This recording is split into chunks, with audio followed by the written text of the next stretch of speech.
Welcome back, everyone, to another episode of Cooking with JJ. Normally, in these videos, I'm sharing with you delicious international vegan cuisine recipes. Well, in this week's episode, I'm taking you on a trip. I was working in the beautiful Muskoka region for their annual Cranberry Festival. But my accommodation was, well, one of the most difficult food challenges I had faced ever on a work trip. Between staying at a reported haunted inn, barely any staff around when you needed them, having no fridge, no microwave, not even a surface to prepare food on, I had to rely solely on my vegan survival skills. So come along with me on this journey and find out how I survived this spooky adventure.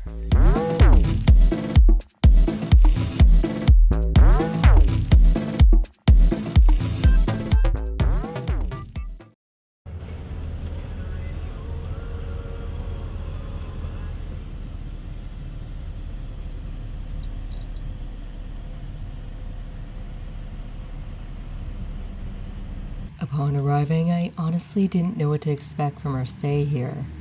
Shimmy had looked into things in advance, and normally he has everything covered, so there aren't any unexpected surprises. But as it turned out, neither of us truly knew what we were in for.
I soon realized that our room didn't have a fridge, nor a microwave.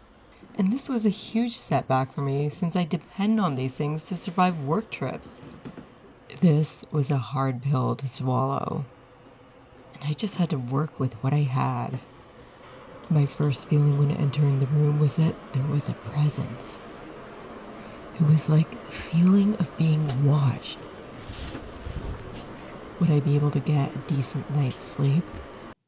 I had to feed myself relying solely on my cooler and with no surface to work on. I managed to pull something together. Luckily, I brought pre-cooked quinoa, some pre-washed mini mixer tomatoes, teriyaki tofu burgers that don't require cooking.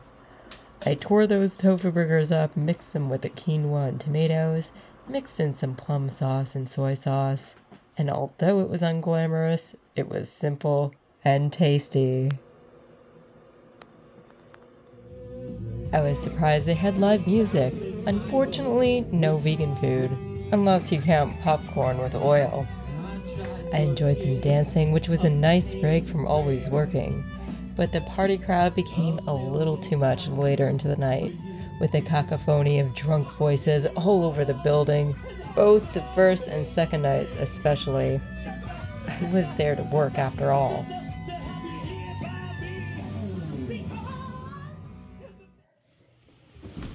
But it wasn't just the noise that disturbed my sleep. I had the distinct feeling that entities were visiting me in my dreams. I couldn't remember what they wanted, but I know I didn't feel rested. I woke up feeling that I was watched throughout the night, trying to be communicated to. And with so much of that energy, that was tiring.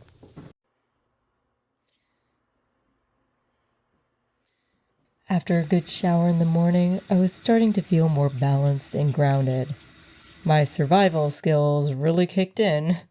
dry made good granola, and this baby vegan cereal I got for free that has veggies in it, and the texture of cheesies. This was my breakfast. I would have liked some vegan milk and orange juice, but this was enough fuel. Unfortunately, they only had light roast for coffee downstairs. I definitely couldn't rely on the inn for any vegan food whatsoever. It was typical North American unhealthy food. And besides, the bar was only open at night. I made my simple vegan sandwich with vegan cheese, tomatoes, brown mustard, and I took some bars with me for extra fuel, and of course, plenty of water. Once I was fueled up for the day, it was on to the job.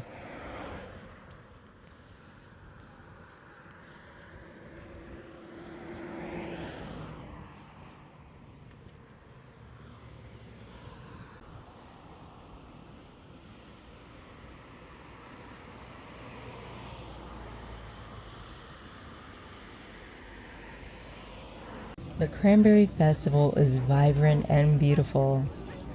I definitely checked out the booths at the festival, hoping there might be some hidden vegan meals. However, as far as full, substantial, healthy lunches go, it was iffy.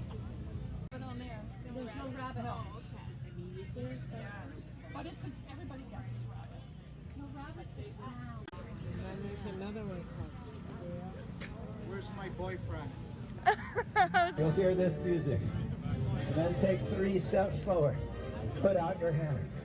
Everyone here will clap and cheer for you, except this lady updating her Facebook status. Ma'am, you look familiar. Would you be interested in an older man with a lower income? You already have one?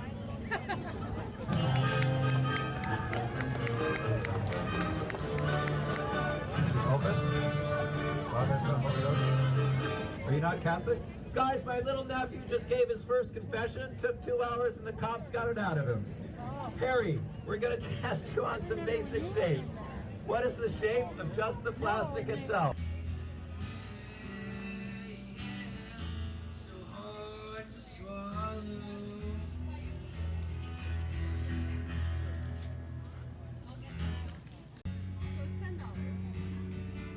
Returning after a long day of work and shimmy double checking in advance about cleaning, I was looking forward to a fresh, clean room. That wasn't the case. We were misinformed that it was due to insufficient time, when really the other rooms weren't cleaned either, and common garbages were not emptied. It seemed more like a lack of staff issue.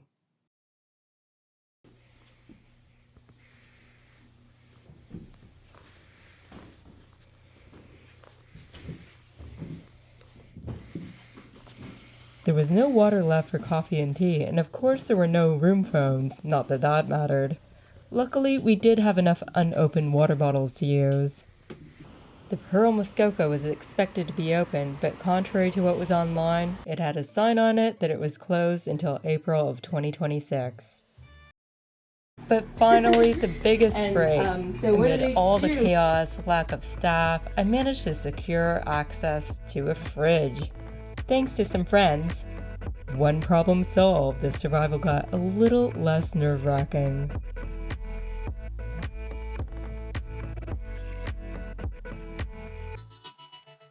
I tried to cook a little bit of Supergirl soup in my tumbler with some boiled water, but although it sat for quite some time, it really needed a microwave to finish it off fully. I managed to eat part of the cooked portion with some bread. Of course, not having big expectations at the festival for vegan food, it was a pleasant surprise that Soup Girl was there. Soup Girl has lovely vegan soups which you can enjoy as thicker vegan stews. I enjoyed a little sample for a boost of energy and good vibes. 21 flavors. All of these soup mixes are with Canadian organic lentils and split peas as the main ingredients, and it's nice and high in protein, fiber, and iron. And each pouch makes 8 cups of soup. Just add water and ready on the stove in half an hour to an hour.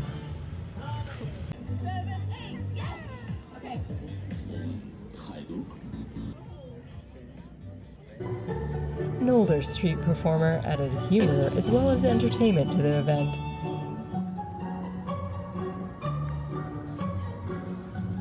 ready. The show's over. I can't compete with you kids. All right, guys. Now check it out. Some audiences clap for this one. Look, an eagle. Look. Kids, stay in school. All right. I'm going to try it again. 1, 2. Clap now for this one. All right, check this one out. 1, 2, 3. Oh, yes. How can they afford me? All right, check it out. Onto the legs. While it was a great festival and stretched quite far, I didn't have much time to explore outside of my immediate area on my breaks. There was a Mexican food truck nearby, and I was told they had beans and could make some vegan tacos. But the way the gentleman responded about animal fats didn't give me much confidence that it was truly vegan. Kettle corn was vegan. They told me they didn't use any dairy products. Bubba's fresh cut fries and butterfly chips are vegan. They use canola oil and they don't fry any meat in their fryers. So I decided to enjoy some fries. Letty's is a local small business that has amazing vegan cheeses and dessert, such as this one she had at the festival, the Lemon Lust Vegan Cheesecake with a raspberry coulis. I opted for the amazing special cranberry brie-free vegan cheese.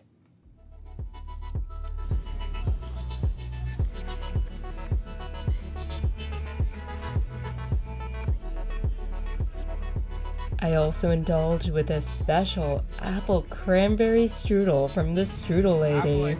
Her strudels are vegan, and this special flavor is only found at the Cranberry Festival, so I couldn't miss out on that.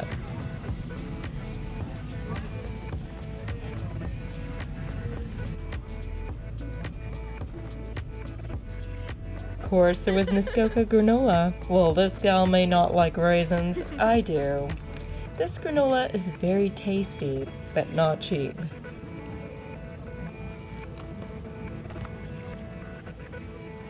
At the end of the day, we decided to take a little break and go out of the way to enjoy an Indian restaurant. It is called Essence of Spice in Gravenhurst. Their food is super tasty. I asked for medium-high spice since Shimmy can't handle the highest level of spice. But it was actually mild. The lady was nice enough to swap it out for a spicier version, but it was still not too spicy. She did bring extra green chilies and some hot sauce as well, so that was very nice. We got the Bangan Bharta, Chana Masala, garlic naan, masala naan, and basmati rice.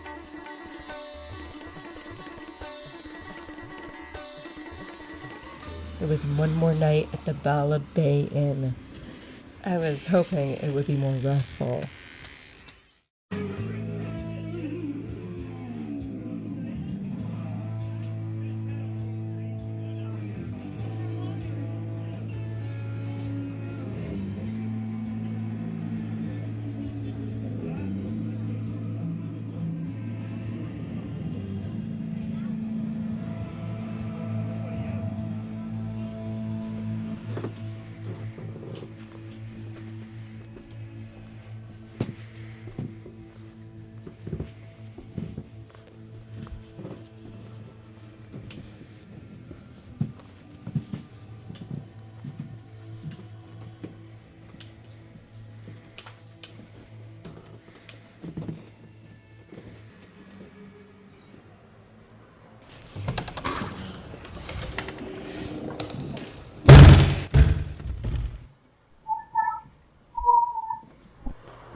The next day, it was homeward bound after sorting out logistics and the 20-foot truck.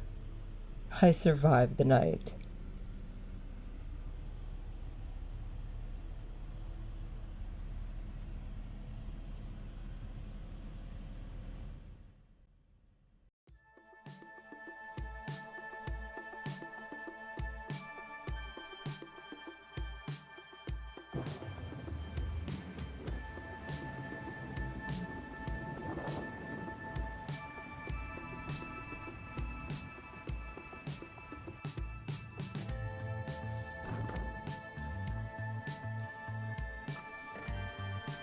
On our way back, it was convenient for us to stop at the Lazy Tulip restaurant in Barrie, which has some vegan options.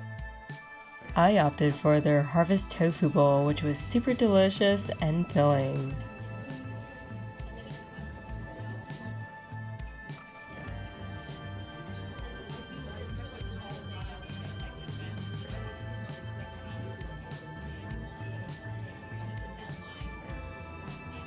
Their vegan millionaire bar was a wonderful way to finish off the meal.